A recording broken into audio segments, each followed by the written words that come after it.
E se eu dissesse que existe um livro antigo, que não é só um livro, que é na verdade uma espécie de código, um roteiro para o futuro, escrito centenas de anos antes de tudo acontecer? Pois é, hoje vamos mergulhar fundo no mistério do livro de Isaías, um texto que para muitos prevê o futuro com uma precisão que, bem, parece impossível. Vamos tentar visualizar o cenário. Um homem que está praticamente com a corda no pescoço, uma nação inteira à beira do precipício, e no meio disso tudo, uma mensagem. Uma mensagem tão pesada que poderia ou esmagar quem a carregava ou mudar o destino da humanidade para sempre. Esse era o mundo de Isaías. Vamos entender como essa história toda começou. Então, tudo começa com um chamado. Mas olhe, não foi um convite qualquer, um chamado tranquilo. Para Isaías, que era um jovem sacerdote no meio de uma nação em plena crise, foi algo, na verdade, aterrador. Para se ter uma ideia, a situação era a seguinte: Jerusalém, logo depois da morte do rei Uzias. Pense só, um rei que governou por mais de 50 anos. De repente, ele morre e o que acontece? Um vácuo de poder gigantesco. A cidade vira um caos. Corrupção, medo, idolatria por todo lado. A liderança estava perdida e a fé do povo se esfarelando. É nesse cenário de desespero total que Isaías entra no templo. E ali, no silêncio do templo, o mundo de Isaías simplesmente desaba. Ele não tem uma visão. Ele é engolido por ela. Imagina a cena, um trono que brilha tanto que cega, seres celestiais cantando Santo, Santo, Santo, com uma voz tão poderosa que o chão do templo treme. É algo de outro mundo. Mas a reação dele não é de fascínio, não. É pavor, puro terror. Diante daquela santidade toda, daquela perfeição absoluta, a única coisa que ele consegue enxergar é o quão imperfeito ele é.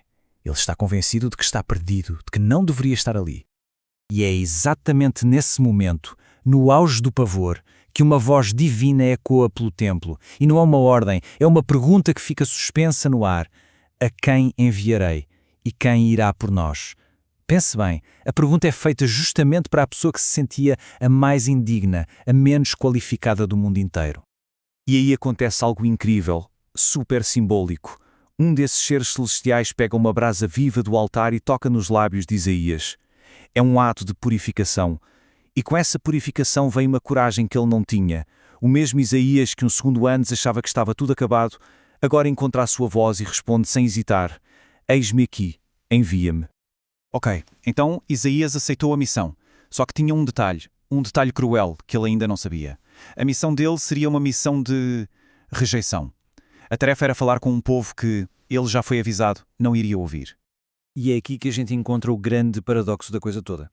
A ordem era, fale a verdade de Deus. Mas o resultado seria, eles vão ouvir, mas não vão entender.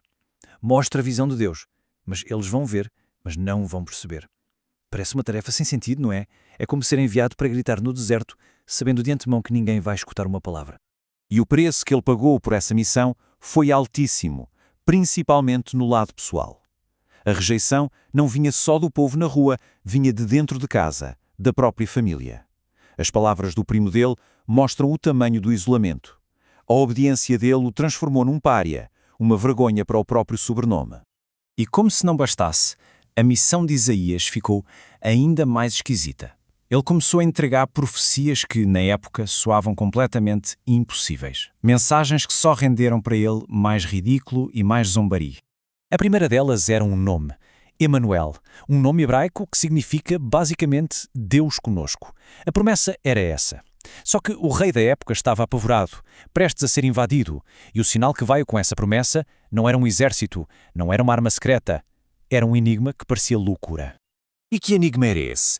Eis que a Virgem conceberá e dará à luz um filho e chamará o seu nome Emanuel. Espera aí, uma virgem vai conceber? Isso desafiava toda a lógica, toda a biologia da época. Para o rei, que precisava de ajuda militar, isso soou como uma piada de mau gosto. Claro que todo mundo começou a rir dele. Mas o mistério não para nas palavras. A coisa fica ainda mais profunda quando olhamos para a estrutura do livro de Isaías. Pense comigo, o livro tem 66 capítulos. A Bíblia, na versão protestante, tem 66 livros. E não para por aí. Os primeiros 39 capítulos de Isaías falam principalmente de julgamento. E quantos livros tem o Antigo Testamento? 39. Já os últimos 27 capítulos de Isaías mudam o tom. Falam de esperança, de redenção. Assim como os 27 livros do Novo Testamento. É muita coincidência, não acha? Ou será que existe um projeto por trás disso? Essa simetria é algo que fascina estudiosos há séculos. Agora a gente chega ao coração da profecia de Isaías, a visão que, talvez mais do que qualquer outra, tem intrigado e inspirado milhões de pessoas ao longo da história. É a visão de uma figura misteriosa, conhecida como o servo sofredor. E a descrição que Isaías faz é brutal. Ele fala de alguém desprezado, rejeitado, um homem de dores, alguém que foi perfurado, esmagado, mas o ponto-chave aqui, o mais importante, é que esse sofrimento todo não é por causa de algo que ele fez. A profecia diz que ele foi perfurado pelas nossas transgressões e que é pelas feridas dele que a cura vem. Ele sofre no lugar de outros. É neste ponto que as peças do quebra-cabeça começam a se encaixar. Todas aquelas visões que pareciam desconexas, confusas, elas estão prestes a se unir numa única e, francamente, chocante revelação. A descrição, até agora, é de uma morte horrível, absoluta, esmagado, perfurado, levado à morte. Parece o fim da linha, não é? O que mais poderia acontecer depois disso? Pois bem, é aqui que vem a virada mais inacreditável da história toda. Isaías profetiza vida depois da morte. O texto diz, depois de ter sofrido, ele verá a luz da vida e ficará satisfeito. Essa ideia de ressurreição depois de um sofrimento desses era algo completamente revolucionário, quase impensável para aquela época. E de repente tudo se conecta. Aquela criança Emanuel que significava Deus conosco, o príncipe da paz que seria um rei divino e o servo sofredor que seria o sacrifício. Não são três figuras diferentes. A profecia de Isaías aponta para algo incrível, que todas essas são facetas da mesma pessoa, um único Messias. Então, no final das contas, qual é o legado que fica disso tudo? É aqui que a história vira uma espécie de mapa do tempo. Uma profecia que atravessa os séculos. Pense nisto por um momento. Há um intervalo de cerca de 700 anos entre o momento em que Isaías escreveu estas palavras e os eventos do Novo Testamento. Durante 7 séculos, estas profecias foram guardadas, copiadas, preservadas, como um mapa, esperando para ver se o destino traçado nele iria se cumprir. O argumento central é que o livro de Isaías não seria apenas uma coleção de profecias vagas. Ele é apresentado como um roteiro detalhado, escrito com séculos de antecedência, delineando o nascimento virginal, o sofrimento e a ressurreição de um Messias futuro, com uma precisão que desafia a explicação. E tudo isso nos leva a uma última pergunta, que fica no ar. Se profecias escritas há 2700 anos se cumpriram com uma precisão tão assustadora, o que isso significa para as promessas que ainda estão por vir? Aquelas que o mesmo livro diz que ainda não aconteceram.